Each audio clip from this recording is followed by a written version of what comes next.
Right off the bat, the internet seemed very perplexed about how does an accidental drowning occur. I immediately thought of Matthew Perry and Whitney Houston. They had the same cause of death, so we know where that came from. No illicit behavior, nothing, no smoking gun that you can really point to other than a powerful current in the ocean while you were swimming with your family on vacation, which is like maybe the most tragic circumstances of all. Everything was good, you're hanging out with your family, you're on vacation, you're making memories, and next thing you know, a rip current rips you away, and that's all she wrote.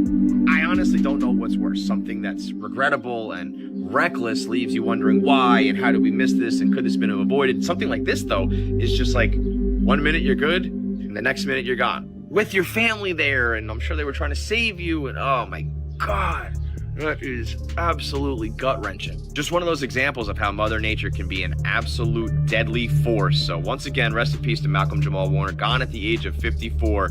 Simply from a rip current while swimming with his family. Oh. Earlier, I've never seen so many cowards and black men in this business.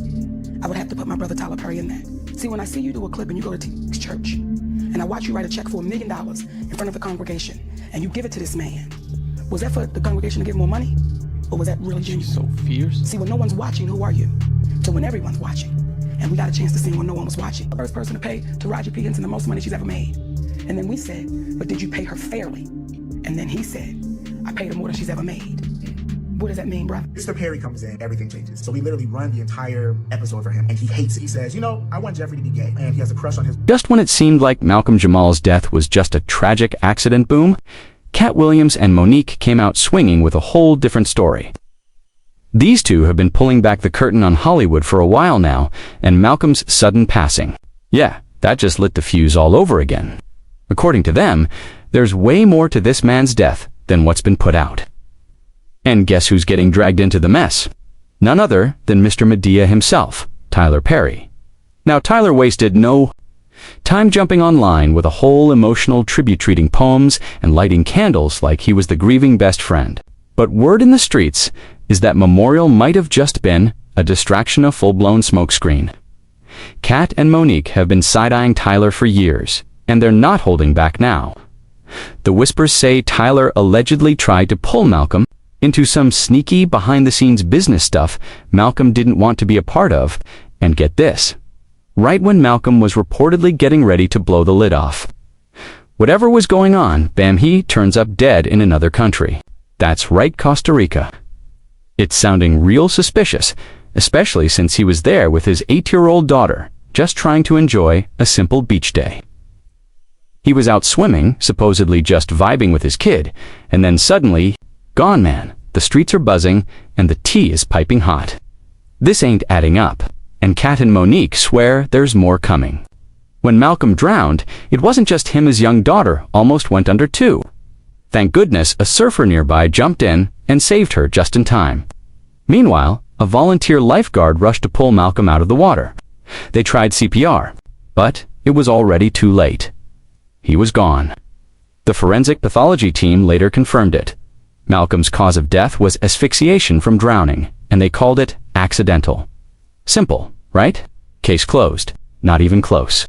TMZ is now reporting that Malcolm Jamal Warner's death, which was initially called accidental drowning, was due to a high current in the ocean while on a family vacation. Initially, TMZ simply reported that they had an unconfirmed but reliable source saying that he simply died of accidental drowning, no other detail. Right off the bat, the internet seemed very perplexed about how does an accidental drowning occur. I immediately thought of Matthew Perry and Whitney Houston. They had the same cause of death, so we know where that came from. But in this case, it seems like there's no foul play, no drugs, no illicit behavior, nothing, no smoking that you can really point to other than a powerful current in the ocean while you were swimming with your family on vacation, which is like maybe the most tragic circumstances of all. Everything was good, you're hanging out with your family, you're on vacation, you're making memories, and next thing you know, a rip current rips you away, and that's all she wrote. I honestly don't know what's worse. Something that's regrettable and reckless leaves you wondering why and how did we miss this and could this have been avoided. Something like this, though, is just like 1 minute you're good and the next minute you're gone. With your family there, and I'm sure they were trying to save you, and oh my God, that is absolutely gut-wrenching. Just one of those examples of how Mother Nature can be an absolute deadly force. So once again, rest in peace to Malcolm Jamal Warner, gone at the age of 54, simply from a rip current while swimming with his family. Oh. Instead of calming things down, That autopsy report just made folks more suspicious. Why? Because right before Malcolm passed, he was dealing with some serious drama involving a big shot in the entertainment world. He never dropped a name, but a lot of people started connecting the dots, and that name was Tyler Perry. Just days before he died, Malcolm sat down for an interview and opened up. He said a major industry figure offered him a role, but it came with strings-heavy ones. The kind of role where you've got to sell your soul, as he put it. He was being asked to cross lines he wasn't comfortable with. And this wasn't the first shady offer either. Malcolm said he'd turned down millions over the years, not just from this person, but from other power players too. Coming out the gate with Cosby, which put me in a position where, and because I've always had a good team around me, I've always been in a position where I've had the luxury of being meticulous about the kind of roles that I choose.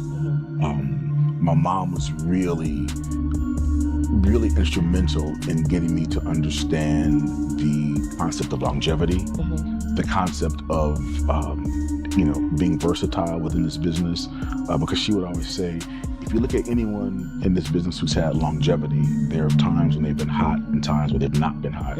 You have to decide what you're going to do during those times when you're not hot, so you're not making desperate acting choices.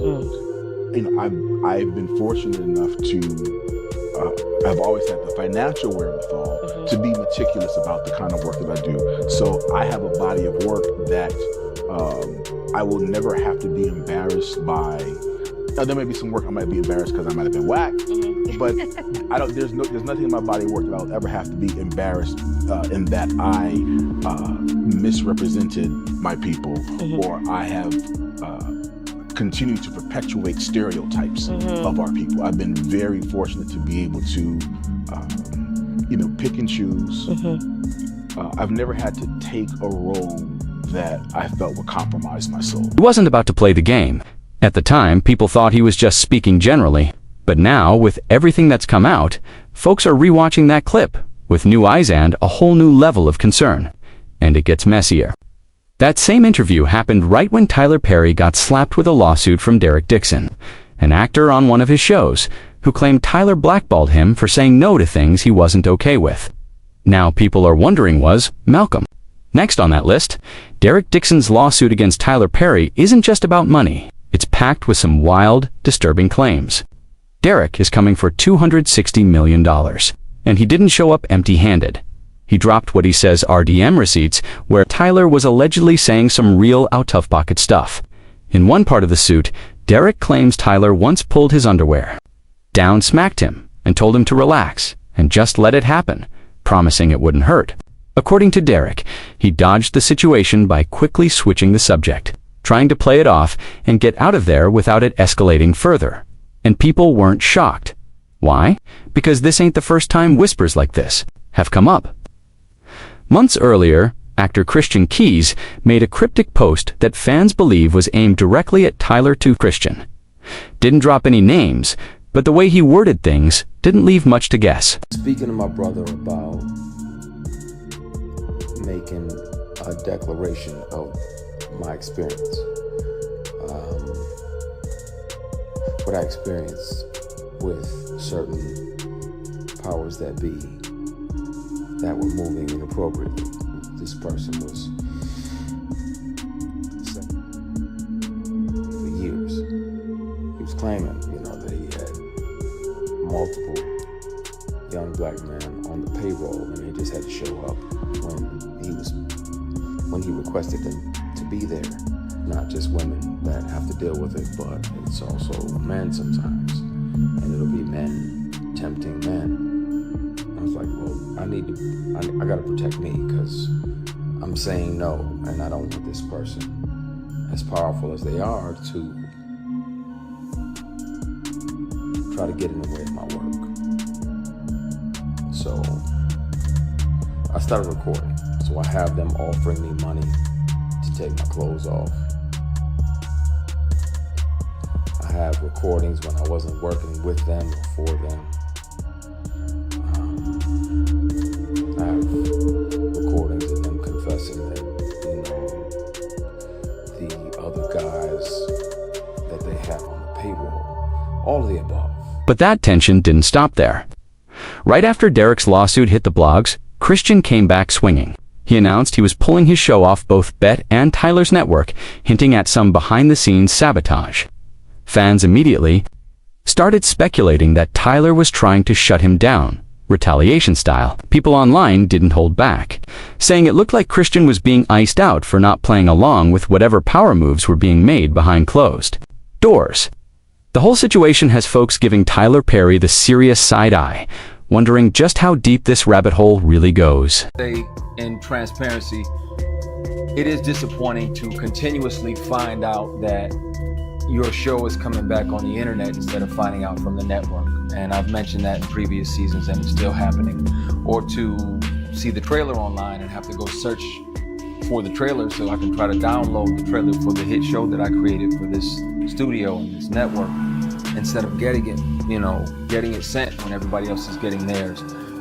It does feel dismissive and disrespectful when it continues to happen and you've addressed it and it still happens. So at this point, I do not believe that the prequel series that I've written and the spin-off show, any prequel or sequels, I do not believe I'll be doing them with BET. Whether you noticed or not, season 2, my Created by credit was removed. And I asked to get it back and they said no. And I ended up having to call the WGA, call the union to force the studio to give me my credit back that I had earned. I created this 15 years ago and I've been working on it for 15 years. I think God gave it to me because he knew I was gonna protect it, and I will. But some things, these things gotta change. In the prequel and sequel space, unfortunately, there are going to be a few personnel changes. Sometimes it happens, unfortunately, where some people get entitled or arrogant and unprofessional and, start coming to work high and inebriated on a regular basis, or start saying whatever they want to when the camera's rolling, and disrespectful ad-libs and things. And those things will be addressed. So there may be some personnel changes, but the show will go on.